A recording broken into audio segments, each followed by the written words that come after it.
Hey guys, welcome back to the channel and happy Tuesday.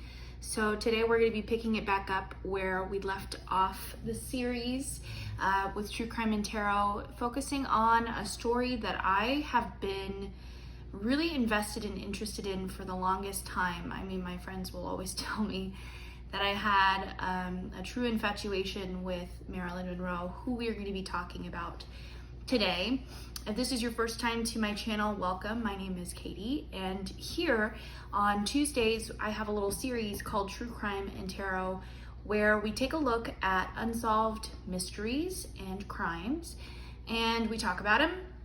We talk about what the public understands currently, potential theories as to why they are unsolved, and then we take a look with some tarot cards to see what insight we can get from those. So in today's episode, I wanted to talk today about one of my idols in life, Marilyn Monroe. And you know, she's an idol in so many other people's lives decades after her passing.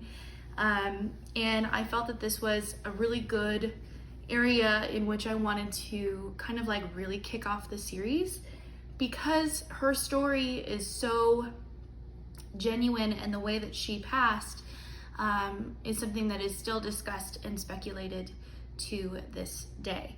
So I've compiled her story so that for those of you that maybe are not aware of it or are not in tune with all of the intricacies of her life, I wanted to discuss her, what her life's work was like, and then a little bit about her passing.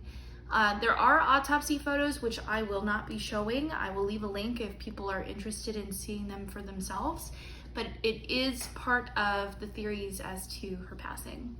So let's jump right into it. So Marilyn Monroe was born Norma Jean Mortensen on June 1st, 1926 to Gladys Pearl Baker and Martin Edward Mortensen, supposedly. Marilyn actually never met her father, and so her mother ended up putting down his name, assuming that he was the father on her birth certificate. And unfortunately, Marilyn's mother had numerous psychological issues. She was diagnosed with schizophrenia.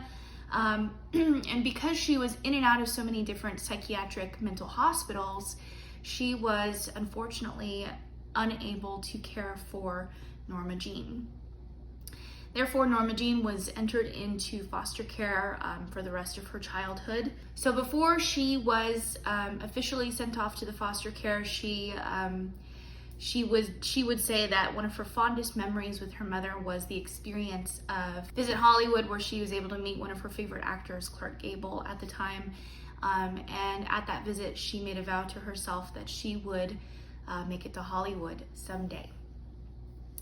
So Marilyn, when it was in and out of different foster homes and foster families, she eventually settled down with a specific family for a period of time.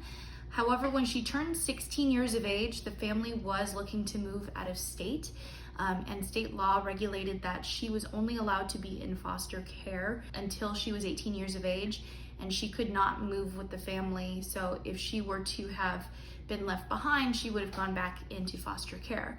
So her foster parents made the plan to arrange a marriage with her next door neighbor, James Doherty, when he was 20 years old and she was just 16. In 1943, James ended up joining the Marines, and Norma Jean at the time would work for the radio plane munition factory, and that is where she was actually discovered. A photographer was at the radio plane munition factory, and he was taking photos for a calendar in order to help support the war, support the cause. And it was a candid shot that was taken of her that basically defined her as the girl next door, as a woman who was beautiful and simplistic and kind of like the American dream. And so that really geared off her modeling career. And what happened is she eventually ended up dyeing her hair blonde. She joined a modeling agency called the Blue Book Modeling Agency. It ended up landing her numerous jobs, especially as an attractive blonde woman. But she was seen taking numerous photos and model opportunities and shoots, showing up to live events, doing car shows, things like that. After doing modeling for a few for a number of years. She caught the attention of representatives from 20th Century Fox, who encouraged her to change her name in order to get her more involved in the movie business. And she chose to take her mother's maiden name and give herself the first name of Marilyn and her last name Monroe. With 20th Century Fox, she ended up signing a 6-month contract, earning herself $125 per week, which at the time is definitely a pretty penny. So I looked it up, and $125 at that time in today's standards is about $1,300. So getting a $1,300 a week would be nice. However, I wasn't able to get good numbers on what the cost of living in LA, in Hollywood at that time would be, but I can't really tell you whether or not that made a huge difference to Marilyn. I know for sure, getting into the movie business was a passion and a calling of hers. So I think she was ecstatic to be able to sign in the first place. But so she ended up going on to create a number of huge blockbuster movies. As soon as she signed her contract with 20th Century, she got a divorce from her original husband, James Daugherty, and went off to create these amazing films that were huge blockbuster hits. Unfortunately, though, it gave her the persona or the typecast of being the dumb blonde. She was featured in famous films in the beginning of her career. The first film she ever appeared in was Ladies of the Chorus, You Were Meant for Me, The Fireball, Hometown Story, Love Nest, but she became extremely popular for some of her films done in the early 50s, such as Gentlemen Prefer Blondes, How to Marry a Millionaire, and most importantly, The 7-Year Itch.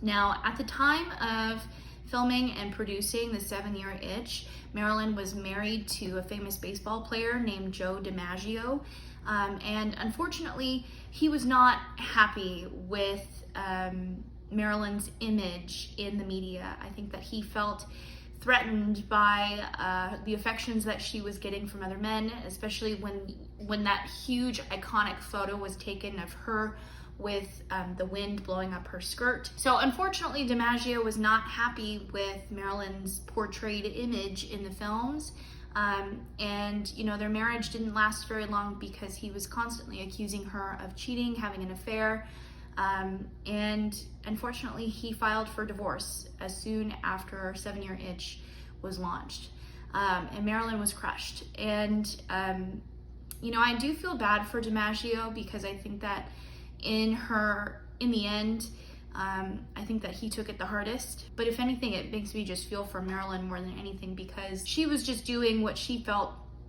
was the right thing to do to get noticed and to be liked.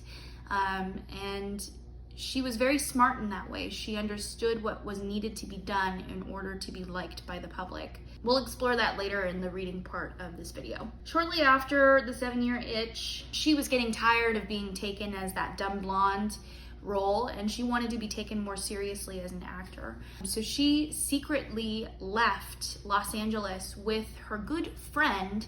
I have to emphasize friend here, but his name was Milton Green. He was a photographer, and he and she would go on to create some of the more iconic photos of her, especially in her more relaxed, normal state. But the two of them left secretly to go to New York in order to create her own production company. And at the time, this was a huge deal because she was known as the second woman to own her own production company in the filming industry. And she did this specifically because she wanted to get roles that would allow her to be seen in a more intellectual and dramatic sense. She wanted to take on more dramatic roles. She wanted to learn how to become an actor, a serious actor. So Hollywood and a school called the Actors Studio in New York were considered two completely different worlds. It was not common to see, starlets and Hollywood actors be seen in New York because they were seen as completely separate entities. Hollywood was seen as more like the show, the glitz, the glamour, the dancing, whereas the Actors Studio in New York was, dramatic acting. It was about taking on the scene of a character and really enveloping that personality as your own. So it was taken as a huge shock to a lot of the students when Marilyn was actually invited to the actor's studio in New York by the great acting teacher Lee Strasberg. And so Lee and Marilyn would go on to also have a beautiful platonic relationship.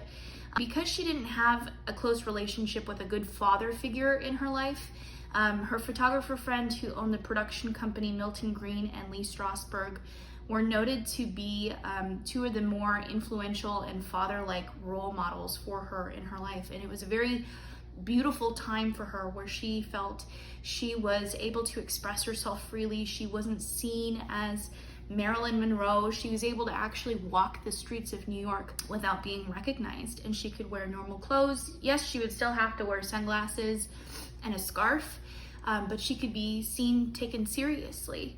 So Marilyn would get so close with Milton Green and Lee Strasberg that she actually even developed relationships with their families. And she would stay with the Green family for holidays and over the weekends, and she would live with them for a period of time. She would babysit Milton's son Joshua, as well as Lee Strasberg's children. She developed really amazing relationships with his daughter, and she even at one point in a documentary said she had a memory where she remembered, she and Marilyn were walking in the streets of New York, and Marilyn looked down at her and said, "Do you want to see her? Do you want me to bring her out?" She said in the documentary, I'm not exactly sure what she meant by it at first, but I said yes. And she said it was like a veil was lifted and all of a sudden she was turned on, and Marilyn just like emerged out of this body like it was a completely two-faced person. And it got so intense to the point that they had to run and get a cab, to get away basically, so that they wouldn't be taken over by crowds or paparazzi. So New York was a very beautiful time for Marilyn, and she did develop her acting skills. Marilyn's production company actually stirred up a lot of drama with people back in Hollywood, and due to her exit, they tried to prove to her that Marilyn Monroe was not actually needed in the film industry, giving roles that she was expected to play in movies such as How to Be Very, Very Popular. Replacing different actresses in her specific role ended up being a flop. And so it was monumental at the time for her to, start this production company and be in defiance against, the major media company, and kind of staying true to what she believed was necessary for her life and in order to be taken seriously. And it ended up working and getting the attention of a number of New York professionals. The screenwriter Arthur Miller, and she eventually developed a relationship, and Arthur Miller ended up writing a few movies specifically for Marilyn to play the role in order for her to challenge herself more intellectually. She and Arthur developed a romantic relationship on top of that, because for her it felt like the step up in her life to be seen as a much more intellectual individual, someone who could think wittingly but also be very sharp. And Arthur really represented that for her in her life. He was educated, he was well spoken, he was well respected within the community, and so she again fell madly in love with this man. The two of them did get married. So Arthur Miller did actually write a few movie scripts specifically for Marilyn to star in, and this was basically her entrance back into the movie business. So the beautiful thing about The Prince and the Showgirl is that it was a method for Marilyn to show her just attained skills as a serious actress, but still marriage it with her abilities as a comedian. The difficulty that I remember seeing when I was watching documentaries on this particular film is that her co-star, Laurence Olivier, he was both the director and one of the lead stars in the film, and a lot of people felt that he almost downplayed Marilyn's abilities as an actress and didn't allow her to reach her truest potential. But at this time also, the movie industry was utilizing Marilyn so often that, during her time when she was first popular, creating all of her dumb blonde films, so to say, they got her hooked on medications. They got her hooked on amphetamines, and what they would call them is the uppers and the downers. So the things that would make her fall asleep at night, the things that would help her wake up in the morning, and then she would always drink them with champagne. She was already not in a good mental space at this point in time because she had become addicted to these drugs that were given to her by the movie industry. On top of that, during her marriage with Joe DiMaggio, she was diagnosed with endometriosis, which, for those of you that don't know, it's a condition of inflammation of the endometrium, which is the lining of the uterus, and it can lead to miscarriages, of which she had multiple while she was married to Arthur Miller. They had a very short relationship, only about 10 months long, and that entire time it was quite a dramatic and tumultuous relationship. And it ended during an attempt to film the movie The Misfits, which was another film that was written by Arthur Miller specifically for Marilyn Monroe to play. And unfortunately, at that time, she was so overtaken with the drugs and the alcohol that she was not arriving to the set on time. She would struggle to remain serious while filming. She would have to immediately leave sometimes. She would be found sleeping in her trailer, things like this. And her work ethic was going down. The thing though is that all of where I was reading and the documentaries that I was seeing, were saying that Marilyn was extremely supportive of her husband, Arthur, just as well as when she was supportive of her husband, Joe. Arthur Miller was even called by the McCarthy trial, where he had to go and, sit for trial, saying that he was not a communist. And she was seen doing interviews, supporting her husband and constantly being by his side. But unfortunately, sadly, Arthur Miller was also jealous and possessive of Marilyn, and eventually accused her of having an affair and divorcing her, which I did see some mentions that she did have affairs with some of her co-stars on films, but I wasn't sure if that was confirmed or not. At this point in Marilyn's life, this is the late 50s, early 60s, she is now depressed, even more beyond belief than where she was when she was married to Arthur Miller. She was forced to have to go make films yet again just so that she could make money to pay the bills. And so she moved back to LA at this point and created the film Some Like It Hot, where eventually over time she would develop an affair with John F. Kennedy, the late president. And this is a part of her story that I actually want to extend into a second part. So next Tuesday, I want to be talking more significantly about John F. Kennedy and what happened to him and his assassination. But there are some theories out there that it was Marilyn's connection with John F. Kennedy that actually led to her death, because there was involvement with the mafia. John F. Kennedy was, if you guys have ever seen the movie The Irishman, now is the time to go watch it. It just came out during Thanksgiving, and it was explaining basically the mafia's point of view of that era, the late 50s, early 60s, the election of John F. Kennedy into presidency, and all of that. And so there are theories and speculations that the mafia maybe had some kind of involvement with Marilyn's death. But like I said, that's going to be a video that I'm going to film more specifically next week. There was one instance, and I'm mentioning this specifically because she would tell her friends things like, she would make inferences and say, I've met a man that, is sparkling to me. He's the joy of my life and he makes me happy. And they would ask him who, and she would say, oh, well, he's a politician. And so they would say, how are you going to see him? Don't be silly. He actually doesn't live in LA. He lives in Washington. And so eventually she would start to tell some of her closer friends and family that she was having an affair with JFK. And there was one instance where she went to a popular hotel that, like people like Frank Sinatra went to stay at it. And she spoke to the bellhop and said, I need to get extra security in my hotel with me because she's going to Washington tomorrow to expose the Kennedys for what they did to me. Now, this is not necessarily understood what exactly happened. I couldn't see in any of the documentaries or where I was reading what was going on. That happened.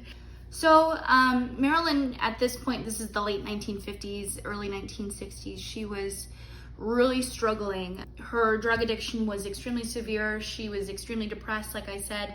The affair with John F. Kennedy was going well at first. So At this point, it's 1962. Marilyn is ecstatic about the fact that she is having an affair with John F. Kennedy. Unfortunately, she was telling a number of trusted friends, and these things were all discussed in documentaries. But I did see a different one that was talking about JFK's perspective, where at that time in the early 1960s, it was not really discussed very often, the president's extramarital affairs. They weren't accused of anything like that, like, Clinton was or Trump is these days, but at the time it wasn't discussed. Except John F. Kennedy did actually have a reporter who was his personal journalist, who at one point was doing an interview with him and said something along the lines of, John, it looks like you're having headaches. Are you okay? Or what's going on? To which he replied, yes, I get terrible headaches if I don't have a woman every 3 days. Gross. At this point, there were rumors starting to happen, suggesting there was some kind of affair between JFK and Marilyn. And at this point, it brings us to the year of 1962, when Marilyn was asked to perform the Happy Birthday song to John F. Kennedy. Now, despite the fact that Marilyn did actually do, live performances to Army troops and things of the sort, she was very nervous to perform live. And so the idea of performing live for the President of the United States, first of all, would be scary enough as it is, but on top of having an intimate relationship with this man and reportedly, sounding like she was in love with him as well, I could imagine that would feel really nerve-wracking to have to perform in front of thousands and millions of people watching on his birthday, as he's also sitting next to his wife. So at that time, she was hired on front to do the film Something's Gotta Give. And again, she was still heavily addicted to drugs, to alcohol, drinking champagne specifically. And because of her poor performance, she was always late. She was leaving early. She would be too anxious and would have to leave to go rehearse. She did end up getting fired from the film, which is really unfortunate. And so that's why at this point, they only have a few test shots of her wearing some of the outfits at the time that they were going to have her wear for the film. The event itself, for JFK's birthday, the announcer for the event would make jokes of Marilyn, because she was notoriously known for being late to events and things like that. And so he would jokingly introduce her, knowing that she wasn't going to be on stage yet. But then by the time she finally did make it to the stage, she introduced her as the late Marilyn Monroe. And it was an iconic moment for American history, because she was wearing this provocative but beautiful nude dress that made her appear as if she was nude herself. And she performed this really breathy rendition of Happy Birthday, and it led to a lot of rumors that Marilyn and JFK were having an affair. I remember watching a few documentaries of the after party, because his actual birthday was a few days after that particular event, in which they would have security come to the photographers and take the cameras. And it was said that they removed the films of Marilyn and JFK standing next to each other, and they were never seen. So there's only that one picture of the two of them. Unfortunately, at this point, 1962, it would only be a few months until Marilyn's passing, and then later on in 63 was JFK's. So here is the official timeline of what happened on Saturday, August 4th. At 4:30 p.m. that time, her psychiatrist, Ralph Greenson, arrived at the house in order for the two of them to have a session. And after that meeting, he asked Marilyn Monroe's help, the cleaner, to stay with her overnight to make sure that she stayed safe. He left at about 7 p.m. in the evening. So in between 7 and 7:15 in the evening, she got on the phone with Joe DiMaggio Jr., the son of Joe DiMaggio. The two of them had a conversation for about 15 minutes. The two of them actually maintained a relationship after her divorce from her father. And at that time, when the two of them were speaking, he said to Marilyn that he broke up with a girlfriend that she did not like. And at that time, Marilyn didn't seem, out of the ordinary. Nothing seemed wrong at that time. In between 7:40 and 7:45 in the afternoon, Marilyn called Dr. Greenson again to tell him the news of Joe DiMaggio Jr. breaking up with his girlfriend. Then she went to her bedroom at about 8 o'clock in the evening. At that time, she got on the phone with Peter Lawford, and I think he was the brother-in-law to JFK. And when the two of them were on the phone, he was trying to persuade her to come to a party that specific night, which she declined. And at that time, he became extremely alarmed because Marilyn was sounding like she was under the influence of the drugs that she was taking. And she specifically told him, say goodbye to Pat, say goodbye to the president, his father-in-law, and finally say goodbye to yourself because you're a nice guy. And she drifted off, hung up the phone. He became distressed and called his agent, Milton Evans, who was unable to reach Greenson, the psychiatrist, and they later got a hold of Marilyn's lawyer, Mickey Rudin, and Rudin called Marilyn's house, who spoke to the housekeeper, who said that she was fine. They all went to bed, and at approximately 3:30 a.m. in the morning, her housekeeper woke up sensing that something was wrong and went to her bedroom door but was not able to get a response, and the door was also locked. She telephoned the psychiatrist, Mr. Greenson, Dr. Greenson. He advised her to look through the window to see what was going on. She saw that Marilyn was lying down, face down on her bed, and she was covered by a sheet clutching the telephone. Dr. Greenson came to the house shortly after. They entered the room by breaking the window, and he called Marilyn's physician, Dr. Hyman Engelberg, who arrived at the house at about 3:50 in the morning, and they officially confirmed her passing. At 4:25 in the morning, they called the Los Angeles Police Department. She was officially pronounced dead on Sunday, August 5th. Deputy Coroner Mr. Thomas Noguchi, or Dr. Thomas Noguchi, performed the autopsy. Because of the advanced state of the rigor mortis on her body, which is the chemical process that goes through basically hardening the body, it was estimated that she died at some point in between 8:30 p.m. and 10:30 p.m. So potentially immediately after getting off the phone with Lawford. When they did an analysis on her blood, a toxicological analysis, they found that there was an acute amount of barbiturates in her system, and they labeled her death as a suicide due to drug overdose. They found 8 milligram percentage of chloral hydrate and 4.5 milligram percentage of phenobarbital in her blood, and further 13 milligram percent of phenobarbital in her liver. So the liver, its job is to clean out toxins in our body. Drugs are cleaned out and cleared, released by getting filtered through by the liver. So what this is essentially saying is that there was a significant amount of time that had passed that had allowed these drugs to make it through her stomach and her intestines into the blood, and then finally into her liver. When the police were examining, her bedroom, they did find empty bottles of the medications next to her bed, and at that time they said that there were no signs of wounds or bruises on the body, indicating that there wasn't a struggle. They ruled out the possibility of an accidental overdose due to the fact that the dosages found in her body were several times over the lethal limit that she should have been taking. A couple of years go by, and in the 1970s, this is where we get to some of the theories about Marilyn's death. In the 1970s, her case was brought back up to propose that her death was actually not due to suicide and a potential murder. Due to these claims, Los Angeles District Attorney John Vandekamp was assigned with his colleague Ronald H. Mike Carroll to conduct a investigation actually in 1982 to see if they could open a criminal investigation officially. They worked on this case for about 3 months, and they created a 30-page report, but unfortunately they could not find any actual credible evidence in order to propose in the first place that Monroe was murdered. So at this point, because of Marilyn Monroe's untimely and an unfortunate death, people in the 1980s were coming out with possible theories as to the idea of foul play or potential murder.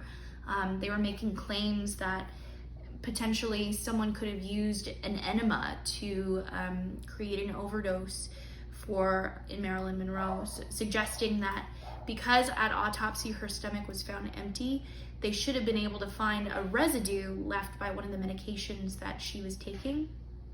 And they also noted that they didn't see any needle marks or bruises on her body. These were theories that were being made by people who were outside of the case but were creating theories or speculations. The medical examiner came through himself and in fact wrote in his memoirs in 1983 basically debunking these theories, saying that because Marilyn Monroe was a drug addict for a period of time, the hemorrhaging or the bleeding in her stomach lining was common because she had been abusing these drugs so regularly. On top of that, he actually denied the fact that the specific drug that she was taking would leave a yellow residue in her stomach. And he said that, in fact, he did find needle marks on her body that were recent, and the only bruise that he found was on her lower back and was superficial, meaning it was like near the surface, indicating that it was an accidental bruise and not due to foul play. So he basically debunked these theories and speculations and confirmed his autopsy ruling that this was a suicide. So that's everything basically that the public knows. It was a huge major shock to the entire community, the nation, the world. I mean, the one that took it the hardest was Joe DiMaggio, Marilyn Monroe's first husband. He was the one who was there organizing her funeral. Arthur Miller wasn't even there. And so that's kind of where things are at. People still believe that there's potential that Marilyn's death was due to, involvement either with the Kennedy family for having some kind of speculation as to her affair with him, or maybe the mafia. If you guys haven't seen the movie The Irishman yet with Robert De Niro, it just came out on Thanksgiving. I highly recommend that you watch it. It's on Netflix. It's a super cool 3-hour-long film that's meant to kind of portray the 1950s and 60s view of the mafia from their perspective, and also their involvement in supporting getting the Kennedys into office. This basically leads us to the reading portion of this part, where we kind of take a look at what the cards have to say. Maybe Marilyn will come through herself and explain her side of everything. My personal opinion is, unfortunately, I believe it was an accidental suicide. I believe that she was so beaten down by the media, by 20th Century Fox. Unfortunately, I think that the drugs and the alcohol just got to her, especially with her call to the brother-in-law of the Kennedys saying, goodbye. I would say that that's her suicide note, So we're gonna take a look at the cards right now, see what they have to say. So the deck I'm using right now is the Everyday Witch Tarot. I'm gonna give it a shuffle a few times and then we'll see what comes up. Nice. So I do believe actually that Marilyn is coming through right now, speaking her part.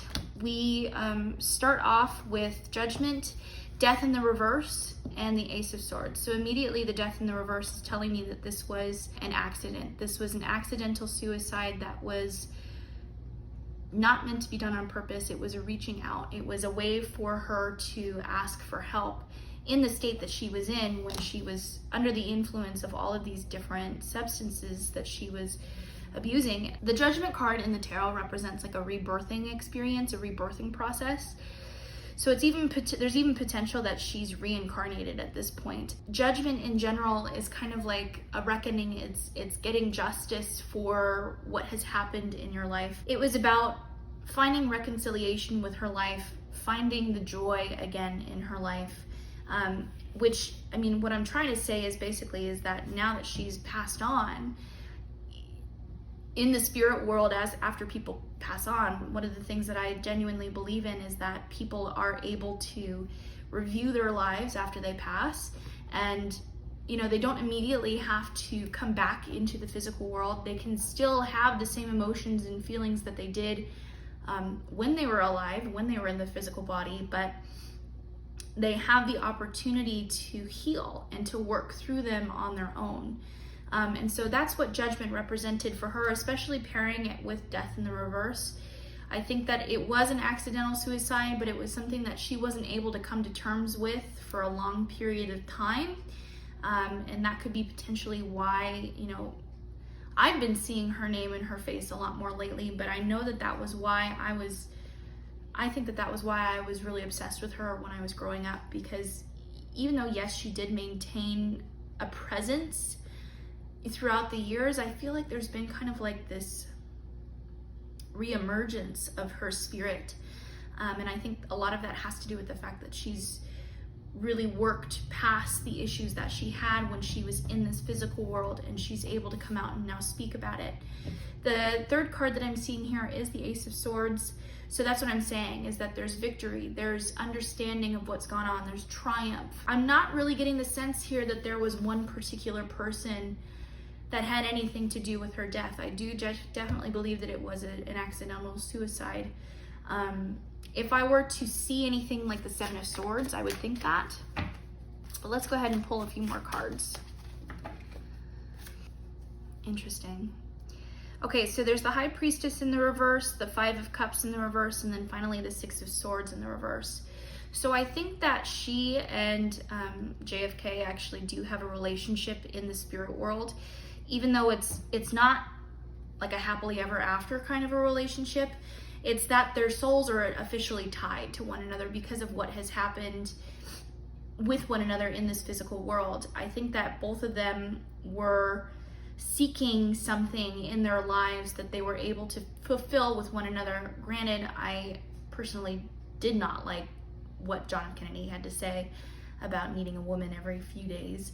But I think that she was genuinely looking for love and relationship, and just wanting to be appreciated for who she was rather than her looks or her body.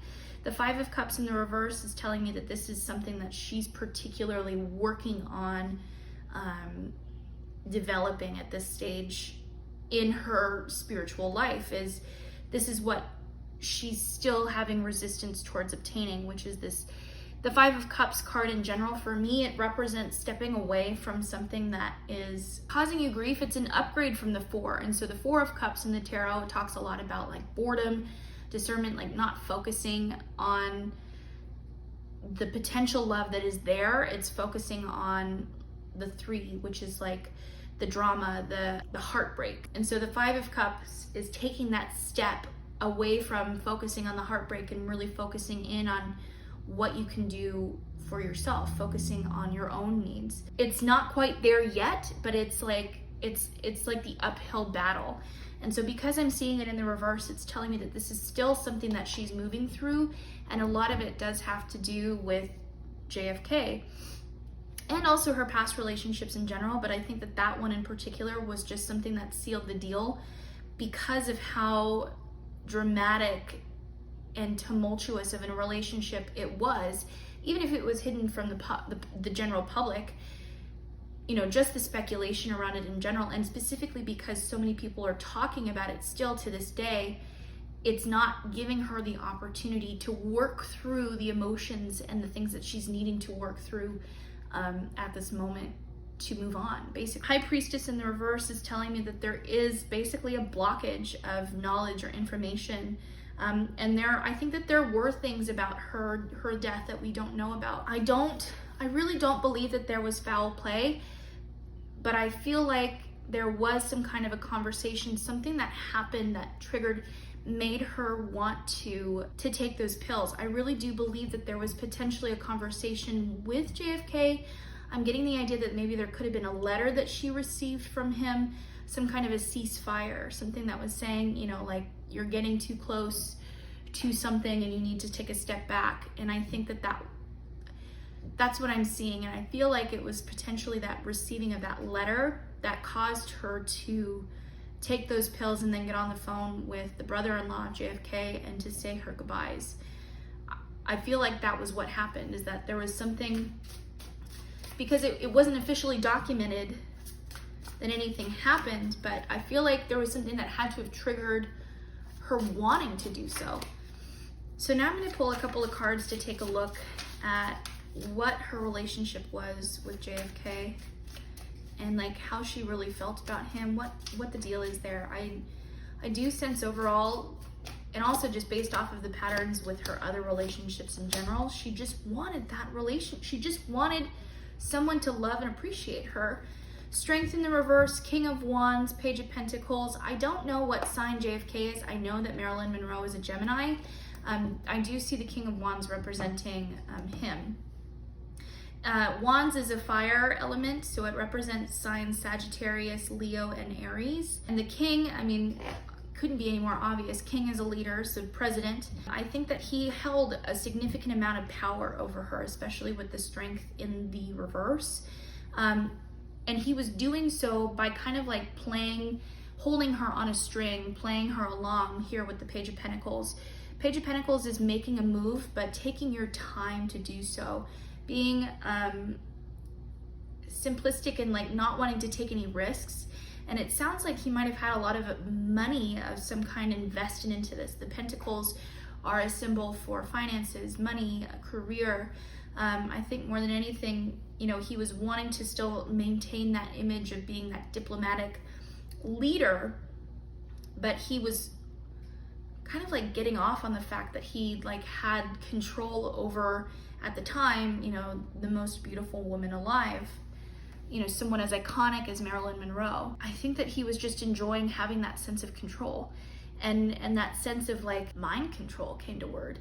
It's not necessarily like he did anything to control her, but it's like brainwashing. It's like he knew how to be charismatic to reel her in. He knew what he had to say in order to keep her wanting more. I think that that's why there's still this major connection between the two of them, because she really developed serious feelings for him and still maintains them, you know, to this day, spiritually speaking. Let me see if I can look more into this letter. Just had a card pop out. Chariot and the upright. So yeah, so there was a decision that she was having to make. There was something that was looming over her that she was unsure of whether or not she should speak to the public about it. There was something that, yeah, she had some kind of information. The Chariot in the upright mainly talks about, I just dropped a card, hang on. So the Chariot in the upright is talking about like the uphill battle of moving towards a goal or achieving something, and it's about like investing time and energy into making it happen. Something went down where she learned something, she knew of some kind of information, and she was trying to make a decision as to whether or not she was going to speak, to out it. I mean, this is what we heard when she was talking to the bellhop in the hotel, who was saying that she said that she wanted those extra security guards. The Star in the reverse, I think that she was quieted. I think that she was given an ultimatum. I think that something happened where she received some kind of a notification of like a cease and desist notification in whatever way. I don't know if it was a letter or, yeah, I feel like it was something. I'm getting this image of like a guy like walking into her room through her window and picking up the letter and leaving. Yeah, intruder. So we've got the Magician in the reverse telling me that she originally was infatuated with him, but there was something that he was doing, something that she found out about, paired with the Ace of Cups as well, that's telling her that she knew information that he did not want to be expelled to the public. And at that point, she became a major risk. There was speculation, like I said, theories that the mafia was involved, but I feel like this was actually the Kennedys that were involved with this in particular. The Ace of Cups in the reverse is telling me that it was love lost. I think she was heartbroken at that point. Five of Pentacles in the reverse, it's a facade. It's no longer the home that she thought was her sanctuary. I do really feel like it had something to do with like a guy that was working for the Kennedys who left the letter in her room or something like that, and then potentially came back in and took it so that it wouldn't be seen in the crime scene.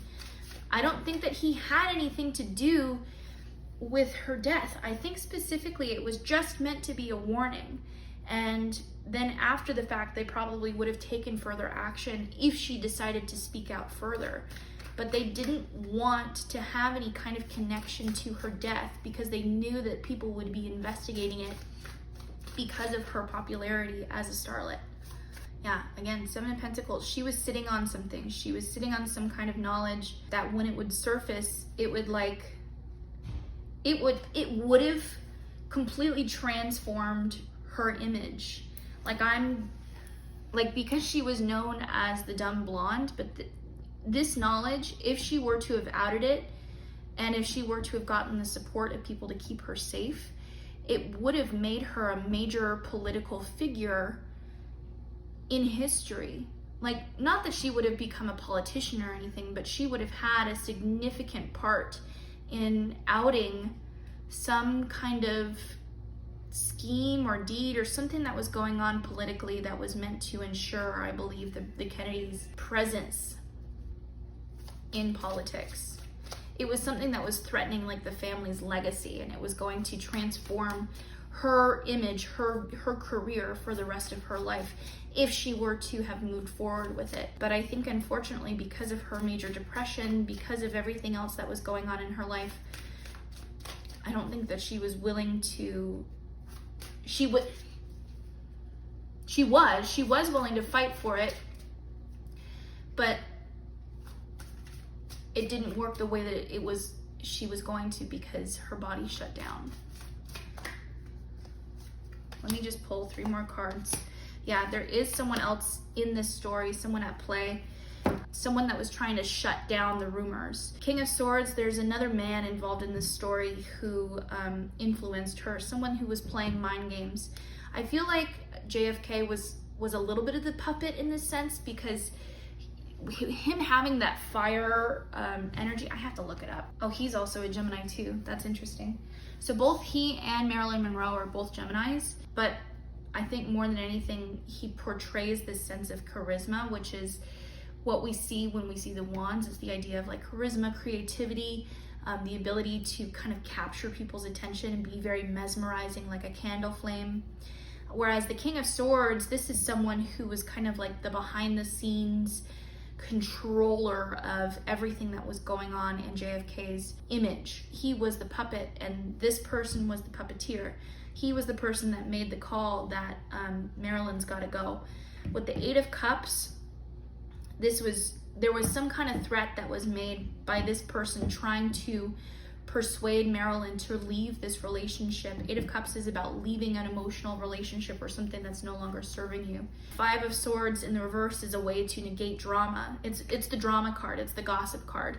And it was a way to kind of silence her. And I mean, it worked. It worked better than I think that they were originally intending for it to. I think that they, again, like I said, I think that they were just wanting it to be a warning, because they didn't want an investigation that could potentially lead back to them. And if anything, it worked out for their benefit because it was an accidental suicide. I want to see if I can get some kind of information about what exactly it is that she knew. 10 of Wands in the reverse.